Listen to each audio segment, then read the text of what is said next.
Morning mister and missus Das blog চ্যানেলে তোমাদের সবাইকে স্বাগত জানাই।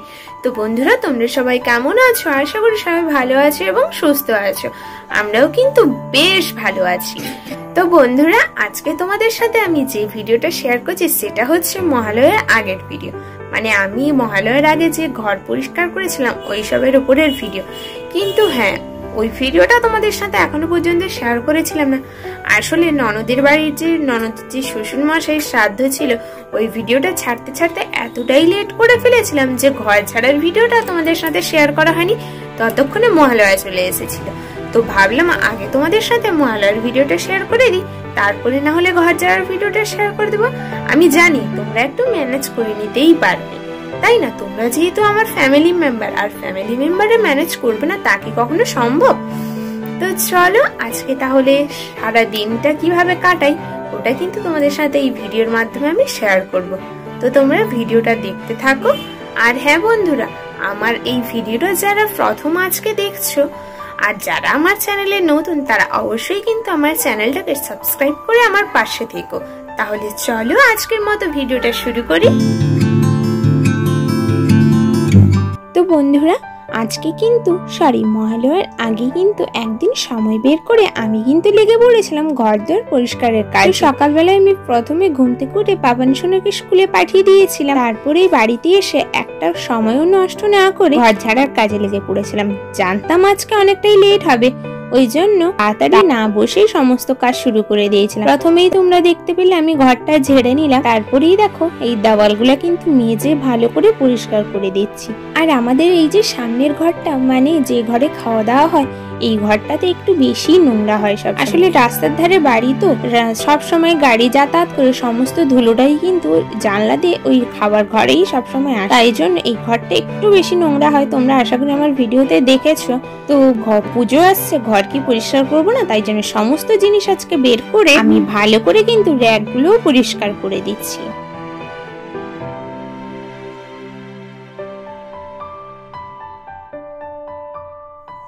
আর হ্যাঁ বন্ধুরা, আজকে কিন্তু আমি একা ঘর পরিষ্কার করছি না, তোমাদের দাদা ভাইও কিন্তু আমাকে আজকে হেল্প করছে। আসলে এতগুলা ঘর পরিষ্কার করবা একার দ্বারা তো সম্ভব নয়। তো তোমাদের দাদা ভাই বললো তুমি কিছুটা করো আর আমি কিছুটা করি, দিলে দুজনে মিলে করলে তাড়াতাড়ি হয়ে যাবে। এইরকম যদি সাপোর্টিং হাজবেন্ড পাশে থাকে তাহলে তো কিছুই চাই না, তাই না? তো যাই হোক, আর বেশি কথা বলবো না, আগে চটপট দুজনে মিলে কাজ বাজটা করে নি। তোমরা ততক্ষণ ভিডিওটা দেখতে থাকো।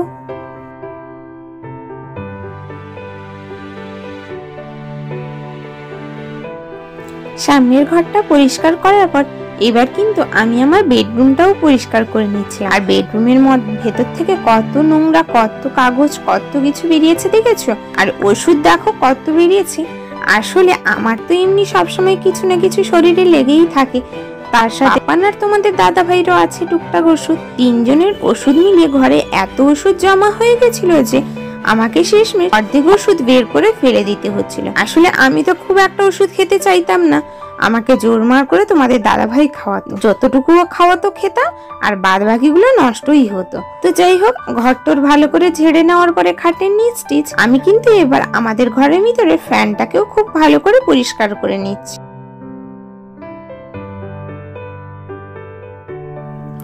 তো এবার কিন্তু আমার ঘর ঝাড়াঝাড়ি পুরো কমপ্লিট হয়ে গেছে। আর এইসব করে উঠতে আজকে মোটামুটি বেজে গেছিল প্রায় 12:30। তো 12:30টার সময় এবার কিন্তু আমি চলে যাব স্নান করতে।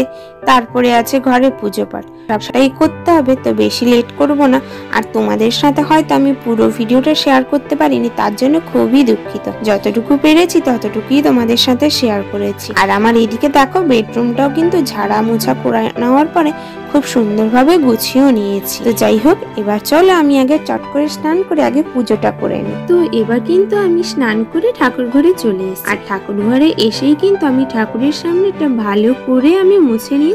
আর আমাদের বাড়ির দুজন গোপুসোনা কিন্তু বসে আছেন আর ওনাদেরকে খেতে দিতে আজকে অনেকটাই লেট হয়ে গেছে। কি করবো বলো, ঘরের কাজ শেষ করতে আজকে এতটাই দেরি হয়ে গেছে। তবুও ভাবো আজকে সকাল থেকে নেমেছিলাম কাজে, ওই টুকটাক কাজ বাজ করতে করতে কতটা লেট হয়ে গেছে। যাই হোক, আমি এবার ঠাকুর ঘরটা মুছে নিয়ে আগে তারপরে গোপুসোনাদেরকেও স্নানটা করিয়ে নেব। তো এবার কিন্তু আমি গোপুসোনাদেরও স্নান করিয়ে দিচ্ছি। প্রথমে এদিকে গোলাপ জল, চন্দন, একটু ঘি আর একটু মধু দিয়ে প্রথমে চান করে দিচ্ছি, তারপরে দুধ দিয়েও চান করে নেব। আমি হয়তো ঠিকঠাক ভাবে নিয়ম জানি না, তাই জন্য হয়তো নিয়ম কিছু ভুলও থাকতে পারে। তো কিছু যদি ভুল থেকে থাকে আমি আশা করবো তোমরা আমার ভুলটা শুধরে দিবে।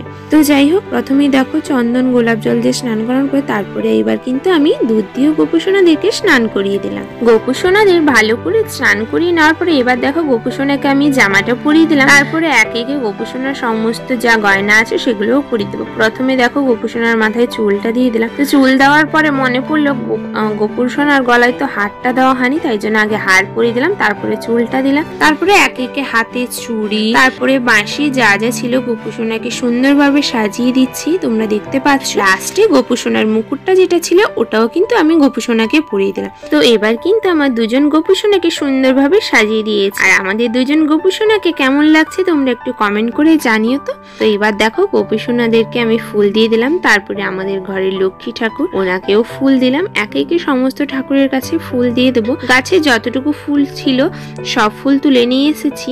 তো যা ফুল আছে ওই ফুল দিয়েই আমি চেষ্টা করবো সমস্ত ঠাকুরকে দেওয়া। তো তোমরা ভিডিওটা দেখতে থাকো আমি কেমন ভাবে কি পুজো করি। হয়তো পুজোয় অনেক ভুল ত্রুটি থাকতে পারে, তো তার জন্য আমি আগের থেকেই তোমাদের কাছে ক্ষমা চেয়ে নিচ্ছি। আমি পুজো পাঠের সম্বন্ধে যেহেতু খুব একটা জানি না, তবুও আমি যেমনটা পারি তেমনটা ভাবেই পুজো করছি। যদি কোনো ভুল থেকে থাকে তাহলে আমার ভুলটা আশা করি তোমরা শুধরে দেবে।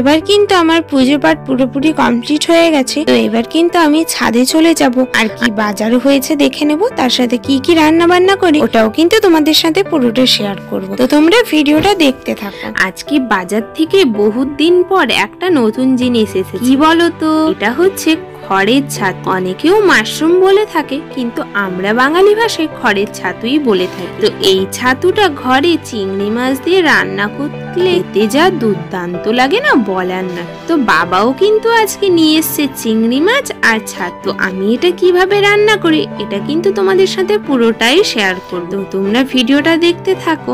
আর আমি পুজো করে আস্তে আস্তে ওদিকে কিন্তু পাপান সোনা স্কুল থেকে চলেও এসেছে। ওইসব ভিডিও ক্লিপ আর নেওয়া হয়ে ওঠেনি, যেহেতু আজকে কাজ বাজ করতে করতে অনেকটাই লেট হয়ে গেছিল ওই জন্য। তো যাই হোক, এদিকে মা ছাতুটা বানিয়ে দিই, ততক্ষণ আমি রান্না করে ভাতটা বসিয়ে দিই। তো এবার কিভাবে ছাতুটাও বানানো হয় সেটাও একটু তোমরা দেখে নাও। এই যে দেখো, ছাতুর যে উপরের যে অংশটা সেটাকে মা ছাড়িয়ে নিল, তারপরে নিচের যে পাতলা অংশটা তোমরা দেখতে পাচ্ছ ওটা কিন্তু ছাতুর আমরা নেব না, ওটাকে ফেলে দেওয়া হবে। তো দেখো মা কিন্তু খুব সুন্দরভাবে ছাতুটাকে একে একে ছাড়িয়ে নিচ্ছে। তারপরে এই যে ছাতুর যে লম্বা দাঁঠিটাও দেখতে পাচ্ছ, এটাও কিন্তু আমরা রান্নার জন্য নিয়ে নেব। আজকে খালি বাড়িতে ছাতু আসেনি, তার সাথে এসেছিল ইলিশ মাছ। ইলিশ মাছগুলো দেখেছো, মিডিয়াম সাইজের হলেও কিন্তু বেশ টাটকা ছিল। খেতেও কিন্তু ওই দিন ইলিশ মাছের তরকারিটা যেটা আমি রান্না করেছিলাম খুবই টেস্ট হয়েছিল। তো কিভাবে কি রান্না করি ওটা তো তোমাদের সাথে অবশ্যই শেয়ার করব। আচ্ছা বন্ধুরা, তোমাদের কি ওদিকে ইলিশ মাছ সস্তা? যদি সস্তা হয়ে থাকে আমাকে একটু জানিও তো। তো এদিকে দেখো, ইলিশ মাছ ছাড়ানোর পরে মা কিন্তু ইলিশ মাছটাও কেটে নিচ্ছে। আসলে আমার কাজ বাজ করতে দেরি হয়ে গেছিল দেখে মা ছাতু আর ইলিশ মাছ দুটোই বানিয়ে নিয়েছিল। ছাতুটা তো আগেই বানানো হয়ে গেছিল, তাই জন্য আমি কিছুক্ষণ জলে ভিজিয়ে রেখে দিয়েছিলাম। আসলে খড়ের ছাতু তো অনেক রকমের পোকা মাকড় নোংরা অনেক কিছুই থাকতে পারে, তাই জন্য কিছুক্ষণ ভিজিয়ে রেখেছিলাম। আর এদিকে কোনটা তরকারিতে পড়বে ওই ইলিশ মাছটা আলাদা করা হচ্ছে। আর এই যে পেঁয়াজ কুচি টমেটো কুচি তোমরা দেখতে পাচ্ছ ওটা কিন্তু ইলিশ মাছের তরকারিতে পড়বে। তো এবার দেখো ভেজানো ছাতুটাকে ভালো করে চটকে এবার ধুয়ে নেওয়া হচ্ছে। ছাতুটা ধুয়ে নেওয়ার পরে এদিকে একটা কড়াই দেখো পেঁয়াজ কুচি টমেটো কুচি হলুদ গুঁড়ো লঙ্কা গুঁড়ো তারপরে সর্ষে বাটা একটু সর্ষের তেল দিয়ে সমস্ত মশলাটা মাখিয়ে নিয়েছি। তারপরে এতেই কিন্তু কাঁচা ইলিশটা দিয়ে দেবো, যেহেতু আমি আজকে কাঁচা ইলিশের ঝাল করব ওই জন্য। তো এদিকে দেখো ইলিশ মাছ কিন্তু আমি নিয়ে নিয়েছি। তো সমস্ত মশলাটা কিন্তু এবার ইলিশ মাছে মাখিয়েও নেব। তো এবার কিন্তু আমি সমস্ত ইলিশ মাছটা মশলাগুলো খুব ভালো করেই মাখিয়ে নিচ্ছি। তো এবার দেখো ইলিশ মাছের ঝালটা আমি রান্না করতে বসিয়ে দিয়েছি। আর এদিকে যে মাছগুলো তোমরা দেখতে পাচ্ছ এই মাছগুলো কিন্তু বাবা খাল থেকে জাল ফেলে ধরে এনেছিল। তো এই মাছগুলো ভাবছি আজকে আমি ভাজা করব। তো আরেক সাইডে আরেকটা কড়াই কিন্তু এদিকে দেখো আমি চিংড়ি মাছটা ভাজা বসিয়ে দিয়েছি ছাতুর জন্য। চিংড়ি মাছটা ভেজে নেওয়ার পরে তাতে দিয়ে দিয়েছিলাম কাঁচা লঙ্কা ফোড়ন আর একটু কাঁচা পেঁয়াজ। তো ওটাকেও ভালো করে ভেজে নেওয়ার পরে এবার দিয়ে দিলাম সরু সরু করে কেটে রাখা আলু। তো আলুটা দিয়ে কিছুক্ষণ ভাজবো। আলুটা প্রায় 50% ভাজা হয়ে গেলে কিন্তু আমি ছাতুটা উপর থেকে দিয়ে দেব। আলুটা কিছুক্ষণ ভাজার পরে এবার কিন্তু আমি দিয়ে দিয়েছিলাম হলুদ গুঁড়ো লঙ্কার গুঁড়ো আর একটু দিয়ে দিলাম লবণ।